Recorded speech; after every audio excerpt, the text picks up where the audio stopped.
It's hard to believe, but 1985 was 40 years ago. I guess time flies when you're having fun, but it still makes me feel old just saying that. The world we knew in 1985 is completely different than what it is today. Some things we may remember while other things we may have forgotten. In this video, we will take a look back at how the world was in 1985. For many people today, they don't know a world without seatbelts being fastened in the car. But for those of us who are alive before 1985, we certainly do. Prior to that time, wearing a seatbelt in the car was nothing more than a recommendation. New York became the first state in the United States that required the use of a seatbelt, and that law took place on January 1st, 1985.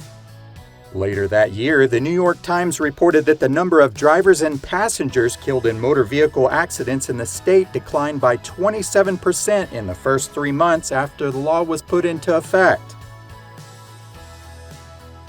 January 20th, 1985 was the date that Ronald Reagan was sworn in for his second term in office as President of the United States.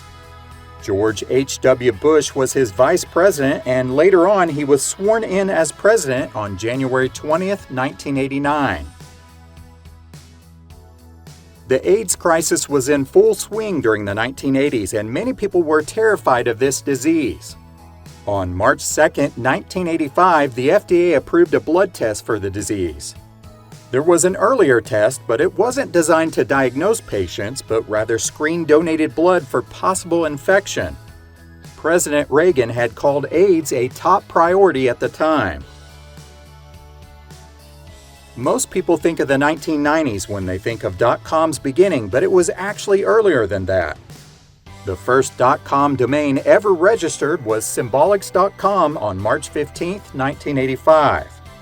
It was a Massachusetts-based computer company that manufactured a line of Lisp machines. The company held the historic domain for 25 years before a domain name investment company called xf.com Investments purchased it for an undisclosed sum in 2009. One of the biggest disappointments of 1985 came on April 23rd when Coca-Cola launched New Coke. Consumers who loved the old flavor hated the new flavor, and they went so far as to sign petitions and protest to get their beloved flavor back. Some said it tasted like Pepsi, but there weren't too many people who actually liked the new Coke. 77 days later, Coca-Cola decided to bring back the original formula. When people think of the 1980s and music, it isn't uncommon to think of cassette tapes. They were definitely huge during the decade, but they were actually first introduced in 1963 at the Berlin Radio Show. The cassette tapes debuted in the U.S. market in 1964. That was 1 year before the 8-track tapes hit the U.S. market in 1965. Compact discs were somewhat similar in how they came about. They were big in the 1990s, but the first ones rolled off the production line on August 17, 1982. In 1985, the CDs became mainstream with the release of the album Brothers in Arms by the rock band Dire Straits. This became the first one to sell 1 million copies, and it went on to become the third highest-selling CD of the decade. On October 18, 1985, the Nintendo Entertainment System was released in New York City, which was the first time that the home console was available for purchase in the U.S. This move cemented the video game system at home, and one version or another has been a part of our lives ever since. The first Blockbuster video rental store opened in Dallas, Texas on October 19, 1985. The store was unique because it had a larger selection of movies when compared to most other video rental stores, and it also had a computerized checkout process. Blockbuster went on to become the top video rental company in the U.S. throughout the 1990s and early 2000s. The original Microsoft Windows 1 was released on November 20th, 1985. Bill Gates spearheaded the development, which was announced in 1983. This new system relied heavily on the use of a mouse before it was common to have one, and it changed the way that we use computers from then on. Route 66 is perhaps one of the most famous highways in the world. Today, people come from all over the world just to travel this historic road. When it was first built, it linked the Chicago Midwest area to the West Coast in California. But with the interstates coming along, less and less people were actually using Route 66. After 59 years, the iconic Route 66 entered the realm of history on June 27, 1985.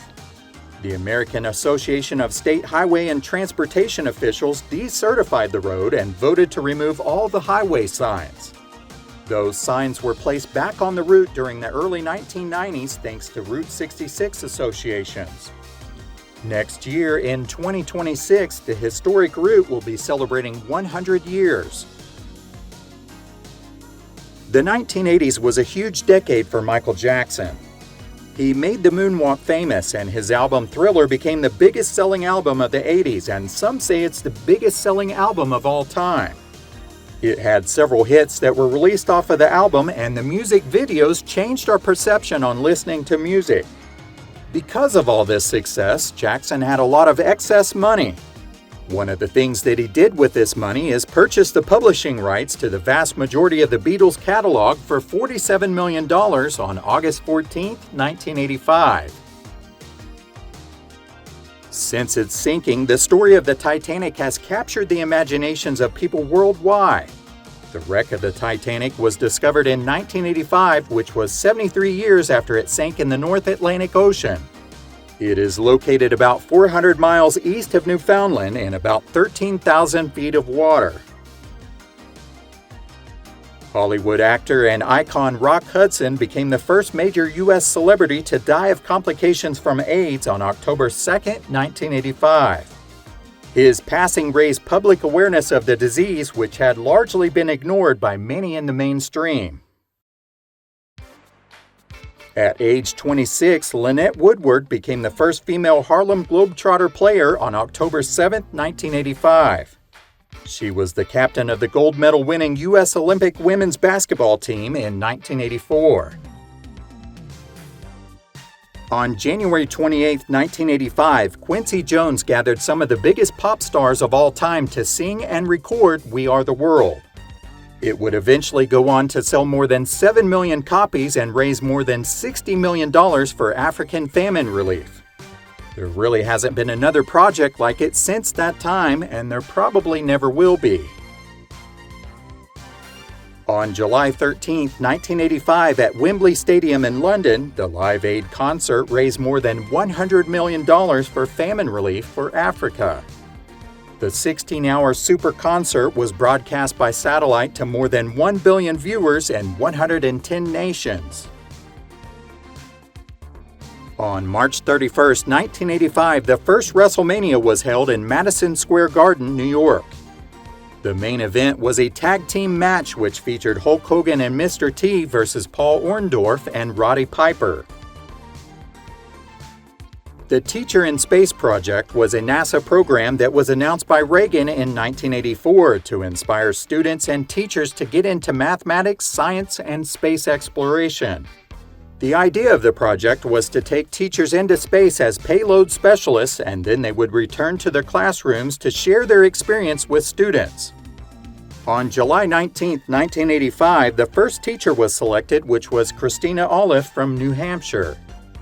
In January of 1986, she was one of 7 crew members aboard the Space Shuttle Challenger when it exploded soon after its launch. The project was scrapped and no other teacher went up into space.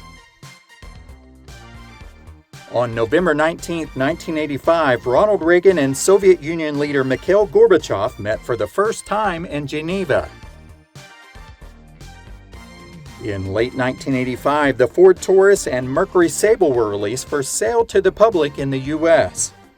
The Taurus was one of Ford's most successful cars ever made, but the sales started declining in the late 1990s due to Japanese imports. The Taurus remained on the market until 2019. During its lifespan, it became a popular car for many families, and they were even used as police cars. 1985 was a big year for changes. Many of these events helped shape the world for years to come. We have only touched on a few of these events, and there are many more that we could talk about in the future. Can you think of any others? Let us know in the comments below. Thanks for watching.